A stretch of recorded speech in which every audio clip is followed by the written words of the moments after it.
Selamat datang di podcast Cerdas Emosi bersama Joshua Iwan Wahyudi. Tempat untuk belajar mengelola perasaan dengan praktis, insightful, dan relevan untuk hidupmu sehari-hari. Selamat mendengarkan dan terinspirasi. Halo semuanya, kali ini saya akan membahas sebuah topik yang menarik, yaitu jualan dengan kecerdasan emosi. Wah, ini bagi para penjual, sales ya, orang-orang yang menawarkan produk gitu ya, memfollow up penjualan, ini akan sangat kepake banget. Banyak orang rata-rata kalau jualan, fokus pikirannya, state of mind-nya itu adalah gimana membuat orang segera membeli barang saya gitu ya.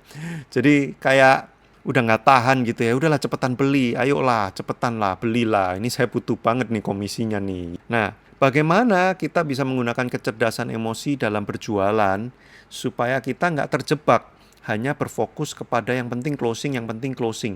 Karena kalau orang di kepalanya hanya pengennya cepet-cepet closing gitu ya, nanti dia akan terjebak kepada hal-hal yang malah bikin orang itu jadi nggak nyaman atau nggak dapet untuk membeli. Bahkan kadang-kadang malah terjebaknya tuh ke hal-hal teknis, berusaha menjelaskan produk berlebihan, kayak maksain banget mau ngasih tahu ini loh benefitnya tuh ini loh. Karena kayak ayolah kamu cepet closing, jadi aku kasih tahu semua yang perlu untuk kamu tahu dan cepetlah memutuskan gitu kan.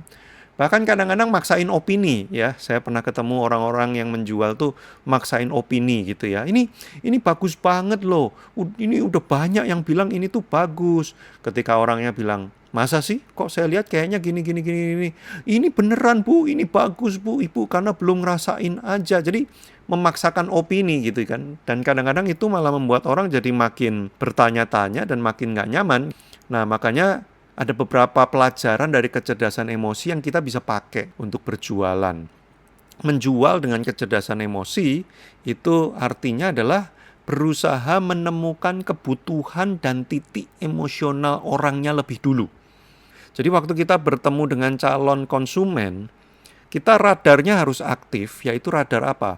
Berusaha menemukan kebutuhan emosional orang ini tuh apa.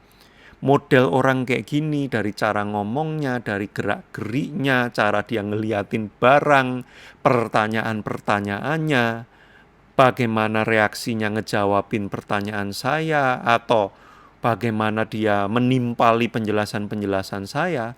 Ini orang model kayak gini nih, kebutuhan emosinya kira-kira apa ya? Apakah pride? Kan ada orang yang kelihatan gitu ya, kayak agak-agak songong gitu ya. Atau kadang-kadang tuh kayak agak ada hawa-hawa pride-nya tinggi gitu ya.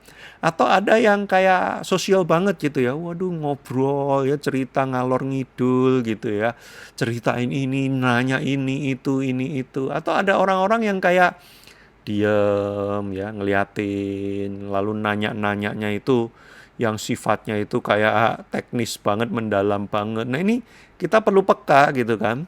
Dan kita perlu menemukan selain kebutuhan emosionalnya juga titik emosi orang ini tuh apa nih?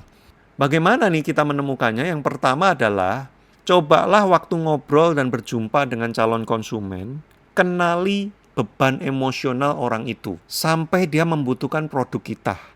Apa sih yang jadi beban emosi orang model kayak gini? Misalnya nggak bisa tidur. Misalkan kamu jualan bantal gitu ya, atau kasur gitu ya. Kita lihat nih kayaknya dari obrolannya dengan suaminya atau dengan istrinya, kayaknya nih punya masalah nggak bisa tidur nih. Atau mungkin tidurnya itu nggak nyenyak gitu kan ya. Nah, selain kita menjelaskan secara teknis kenapa kasur dan bantal ini akan bisa bikin kamu tidur nyenyak, jangan lupa jelaskan juga apa beban emosional yang akan terangkat dan hilang kalau kamu beli produk ini. Kefrustrasian karena kok udah coba berbagai macam bantal kok nggak bisa tidur enak. Itu tuh frustrasi loh. Orang tuh bisa kayak, aduh kesel banget. Nah, kita address tuh yang kayak gitu-gitu. Ya Pak, biasanya orang tuh kalau cari-cari bantal kan udah stres banget ya Pak ya. Udah cobain ini itu. Aduh nggak bisa-bisa. Wah itu rasanya nyesek banget, kesel banget ya Pak ya.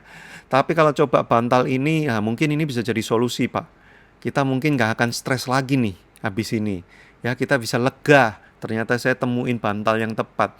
Nah, jadi kita juga address beban emosi orang itu ketika pakai produk ini. Nah, akan tertolong apa secara emosional gitu kan. Kadang-kadang ada produk-produk yang secara teknis ya fungsinya gitu-gitu aja. Tapi secara emosional ini bisa membuat orang itu lebih, wah, dilihat orang lain ya, ikut tren. Wah, ini ibu-ibu yang punya anak toddler tuh Bu ya, hampir semuanya pakai ini loh Bu. Hampir semuanya itu kalau pakai ini mereka bilang, wah, aku jadi lebih gampang nih, jadi lebih enak nih, aku nggak stres lagi nih untuk ngajarin anakku. Nah, atau untuk ngasih makan anakku, atau untuk menidurkan anakku, apa aja pokoknya yang sedang menjadi kebutuhan emosionalnya dia. Nah, kita address tuh, kalau pakai produk ini, beban emosional apa yang akan lepas atau terjawab dengan produk ini. Lalu yang kedua adalah reward emosional apa yang akan didapatkan juga kalau orang itu pakai produk ini. Kalau tadi kan beban yang ingin dihindari, nah, kalau yang ini adalah reward emosional yang didapatkan. Ya, jadi lebih rileks, jadi punya waktu, jadi bisa lebih happy, jadi bisa lebih pede misalkan ya. Jadi lebih bisa kreatif, jadi lebih bisa tenang ya. Kalau pakai gembok ini Pak, kita bisa tenang, kita tinggalin rumah kita nggak masalah karena ini gemboknya itu bla bla bla bla bla gitu ya. Kalau pakai oli ini Pak, kita bisa tenang ya, walaupun kita perjalanannya itu sering mobilitas tinggi ya, jarak jauh terus, kita bisa tenang, kita nggak khawatir. Nah, kita memberikan reward emosional yang muncul kalau pakai produk ini. Lalu yang ketiga, kenali titik keyakinan emosional calon konsumen. Hal apa yang secara emosional membuat dia itu jadi kokoh, firm untuk ya ini saya mau beli barang ini nih. Nah, tiap orang beda-beda ya. Ada orang tuh yang bikin dia jadi nyaman gitu ya. Yakin itu adalah ketika dia deket dengan kita penjualnya ya. Udah bisa ngobrol enak ya. Kayak nyambung. Wah, dia jadi trust kan sama kita kan. Dia beli karena dia trust sama kita, karena enak nih, kalau sama yang orang ini nih enak nih, kayaknya nih orang bisa ngejelasinnya asik, kayaknya dia ngerti gua banget gitu kan. Nah, itu karena kenyamanan, karena trust. Tapi ada orang lain bukan karena itu, nggak penting ya.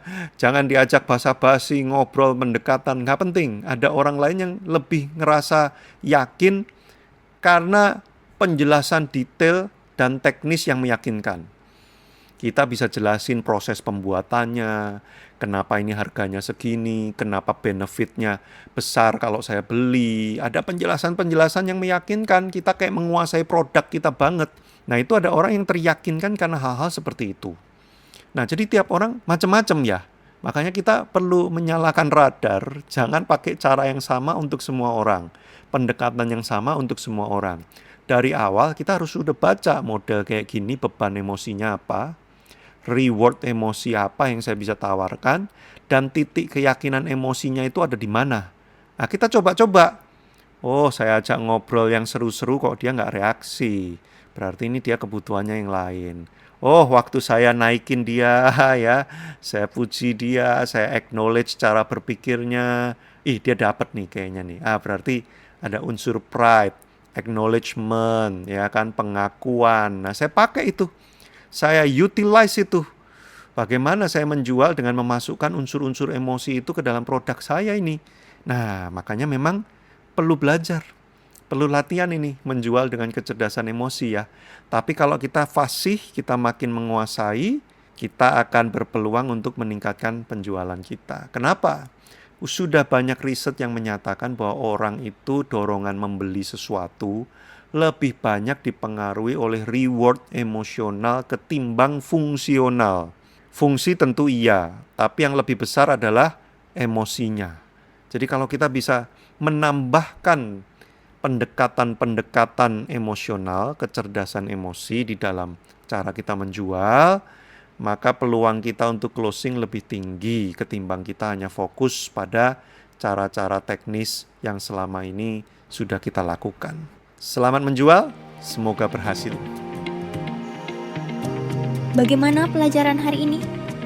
Kalau kamu ingin lebih dalam belajar kecerdasan emosi, Ayo segera subscribe di channel YouTube Joshua Iwan Wahyudi atau follow Instagramnya di @joshuaiwanwahyudi.